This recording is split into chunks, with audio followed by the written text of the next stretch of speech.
कि जब रामचंद्र जी वनवास जा रहे थे, दशरथ जी ने स्पष्ट शब्दों में कैकेयी से कहा था कि जिस प्रकार मीन यानी मछली को जल से निकाल दिया जाए तो वह मछली जल के बगैर नहीं जी सकती, मर जाएगी।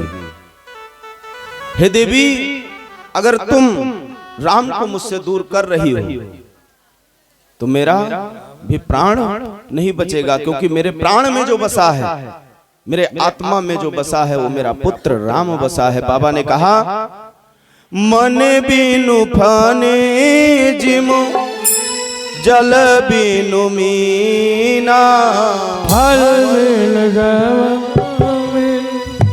जल बिनु मीना, मन बिनु फाने जिमो जल बिनु मीना, मन बिनु फाने जल बिनु मीना, मम जीवन तिम तुम्हारी अधीना, मम जीवन मन तुम्हारी अधीना। आज ठीक उसी प्रकार होता है। इधर महाराज दशरथ जी को जब पता चला कि राम वन के लिए प्रस्थान कर चुके हैं, इधर हाय हाय राम करते हुए उनका प्राणांत हो जाता है। अब जब दशरथ जी का प्राणांत हुआ, कुलगुरु को बुलाया गया। ये बात पूरे राजमहल में फैल गया कि महाराज दशरथ का प्राणांत हो चुका है। नगरवासियों को जब ये बात पता चलता है, सब पूरा नगरवासी इस प्रकार रुदन कर रहे हैं जैसे पिता के ना रहने पर पुत्र दुखित होता है, क्योंकि महाराज दशरथ कोई साधारण राजा नहीं थे, नगरवासियों के लिए एक पिता के समान थे। वशिष्ठ जी आते हैं, संदेशा जाता है, भरत और शत्रुघ्न को बुलाया गया। कहां से? ननिहाल से। आज जैसे नगर में प्रवेश कर रहे हैं, क्योंकि अंत्येष्टि कौन करेगा? महाराज दशरथ को सरसों के तेल में रख दिया गया।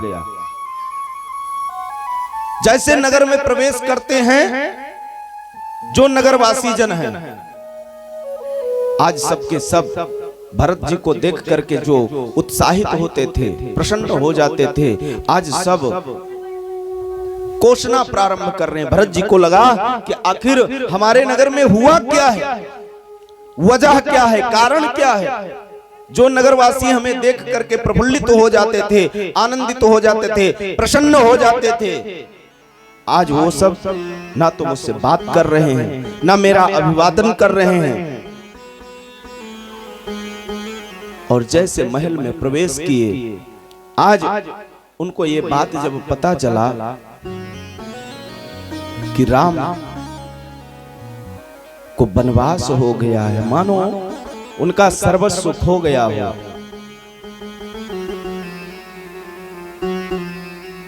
दौड़ते हुए उधर कैकेयी क्या करती है? बढ़िया सुंदर थाल को सजाती है। ऐसे स्थिति में भी पति का मरण हो चुका है, पार्थिव शरीर इस प्रकार रखा हुआ है, और मां अपने पुत्र की आरती उतारने के लिए थाल को सजाकर तैयार है कि अभी हमारा पुत्र आएगा और जैसे मैं आरती उतारूंगी सर्वस्व भूल जाएगा। जैसे दौड़ करके पहुंचती हैं आरती उतारने के लिए, महाराज भरत ने थाल को हाथ मार दिया। अरे मां, तू तो मां कहलाने की अधिकारी ही नहीं रही, तुमने ये क्या किया? अनेकानेक प्रकार से भरत जी क्रोधित हो जाते हैं, विह्वल हैं, पीड़ित हैं। उधर प्राण से प्यारा भ्राता नहीं है, बन गया है, वो भी कितने दिन के लिए? एक नहीं, दो नहीं, 14 वर्षों के लिए।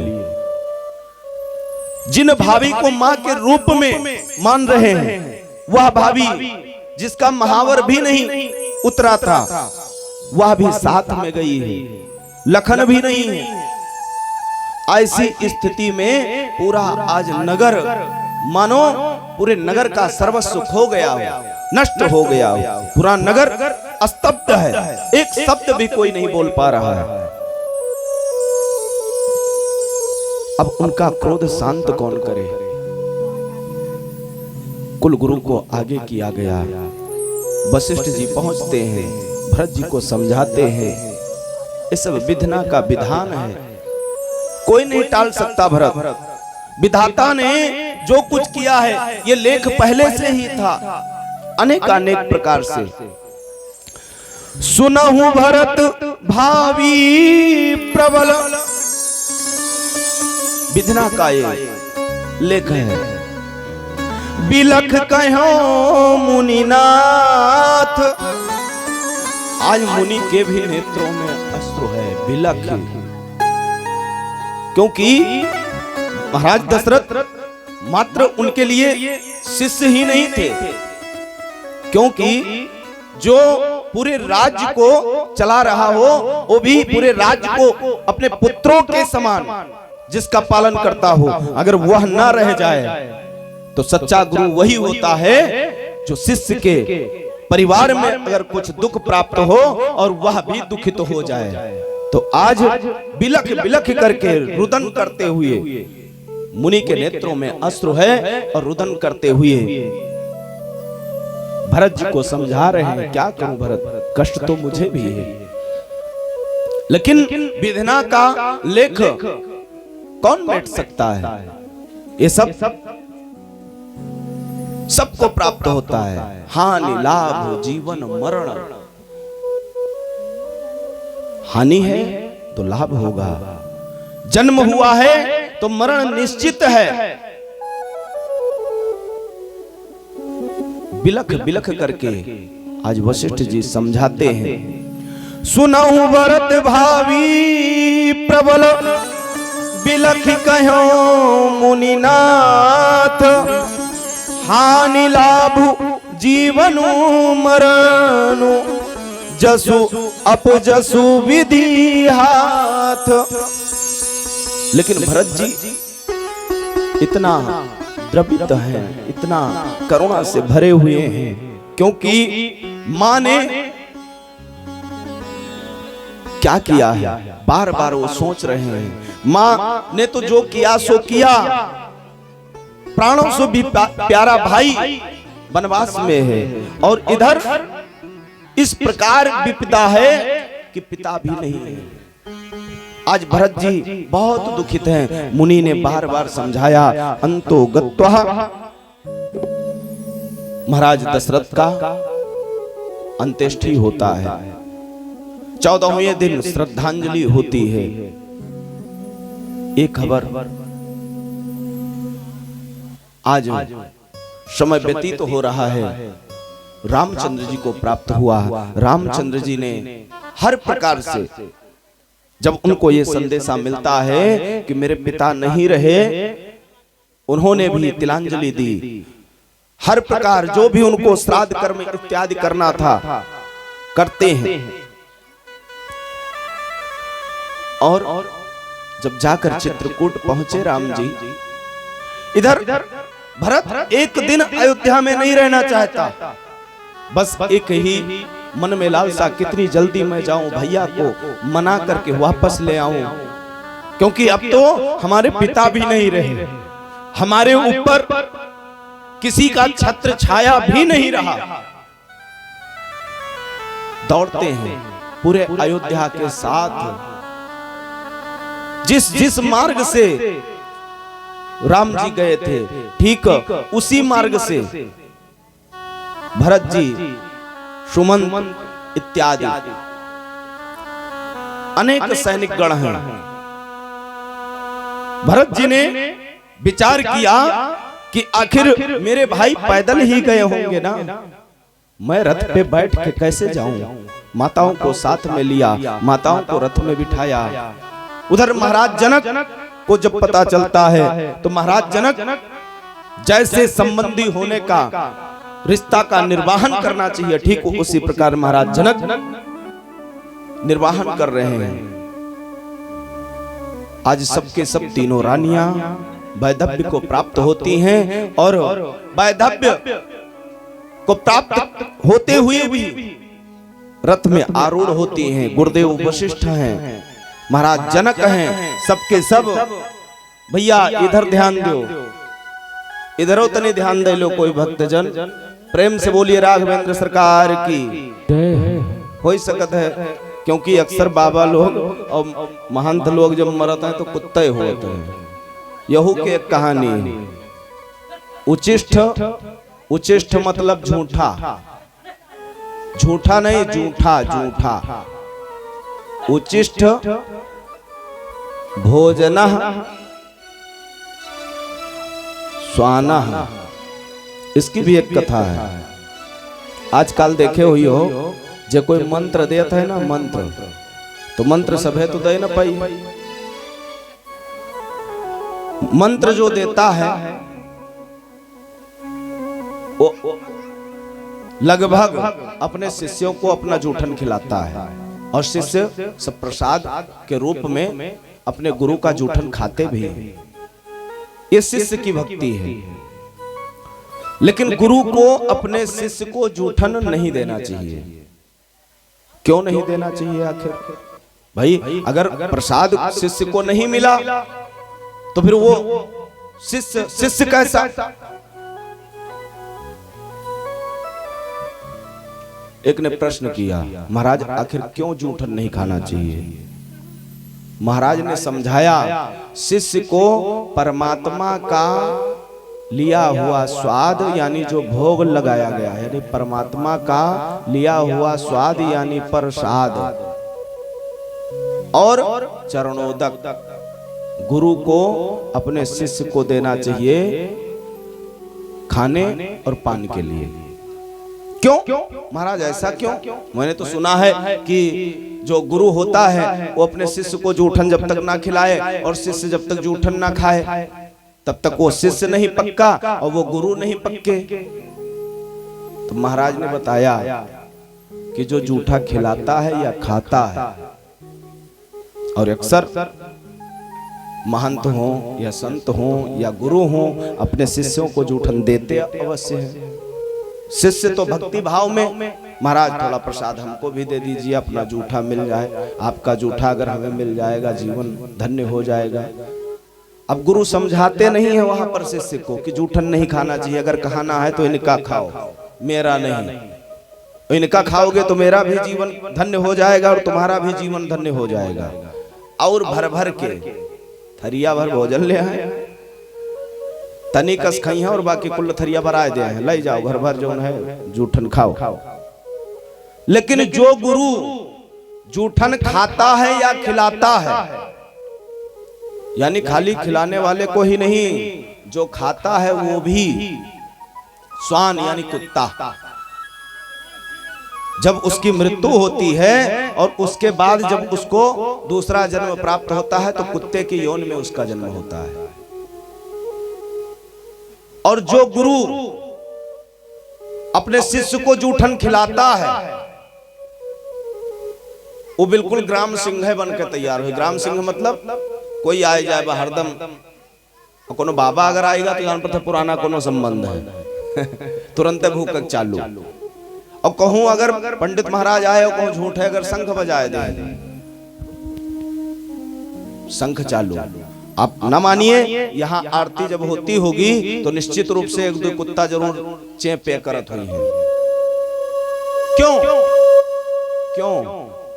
क्योंकि वो अगले जन्म में कुत्ता थे। उन्होंने अपने शिष्यों को, अपने परिशिष्यों को जूठन खिलाया और जूठन खिलाने मात्र से कुत्ते के योन में उनका जन्म हुआ। इसलिए हमारे जब कोनो पहली चीज हम मंत्र दे बंद कर दें। दूसरा बात, अगर जब उम्र देखा तब देखा जी शिष्य लोग हमरो जिद करते हैं, महाराज जूठन भाई काहे दी जूठन हो सकता है, हमरे टीवी हुए तो काहे दी जूठन है, कौनो रोग हमरे हुए हो सकता करो नहीं हुए, थरिया छुआ है, अन्न छुआ है, वही थाली में जो है ऐसे जूठा दे दी तुमरे हो जाए कोरोना, यानी हम शिष्य के भला नहीं चाहिए थे। यह तो भा जूठन कर लेना है तो परमात्मा का जूठन खाओ, आप भी खाओ, लाओ बढ़िया चकाचक काजू बादाम मिश्री जो कुछ आपके पास भगवान दिए हो यथाशक्ति भोग लगाओ, ना कुछ हुए तो जल तो नलमा रहता है, एक बाल्टी पानी लो ठाकुर जी का लो, वही बाल्टी बोर के ऊंची आई होगा चरणामृत अपनो पियो और भक्तों कह पियो। अकाल मृत्यु हरणम सर्व व्याधि विनाशनम विष्णु पादोदकम कृत्वा पुनर्जन्म न विद्यते। अब इससे का प्राप्ति है? पुनर्जन्म न, चरणामृत लेने से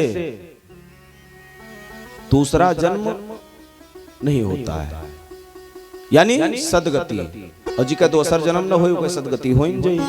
अब आप अगर कुत्ता के यौन में जावा चाहत हो तो खूब जूठन खायो, गुरुअन के गुरु के प्रति श्रद्धा रखिए, चरणोदक लिया जाता है, चरणामृत लिया जाता है, लेकिन जूठन खाने का विधान नहीं है।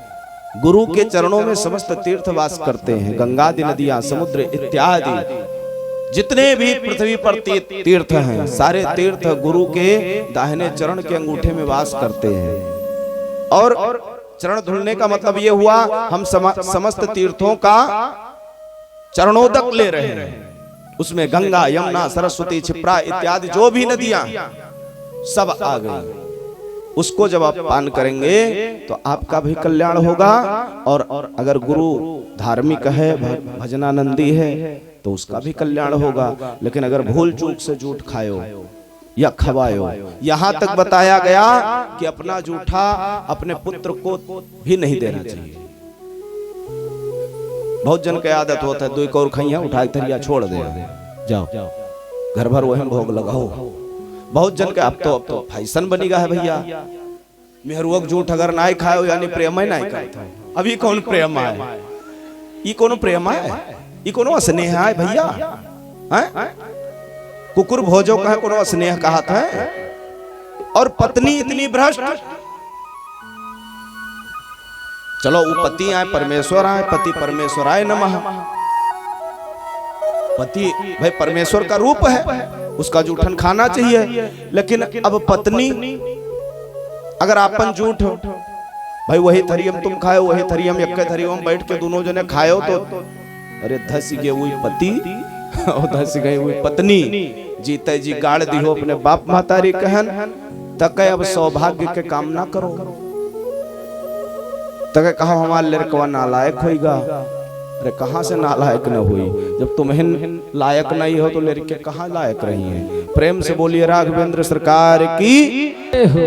तो उन्हों कोनो ना कोनो रूप महन हो सकते है, पूर्व जन्म महन महंत रहे हुए, संत रहे हुए, या कोई के गुरु रहे हुए, झूठ उठ खवाई नहीं है, तब तो कुत्ता भय। लेकिन अब लभक लाग है कथा सुनाई के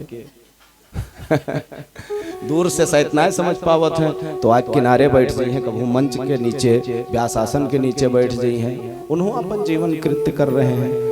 और सत्यता यह है, सिया राम में सब जग जानी, सब में सिया राम है, अनादर नहीं करना चाहिए। बशर्ते आपको अच्छा नहीं लगता है तो प्रेम पूर्वक उनका तनी दूर बैठा दो। आइए एक सुंदर सा भजन का आनंद लीजिए, तत्पश्चात कथा का विस्तार किया जाएगा। प्रेम से बोलिए राघवेंद्र सरकार की।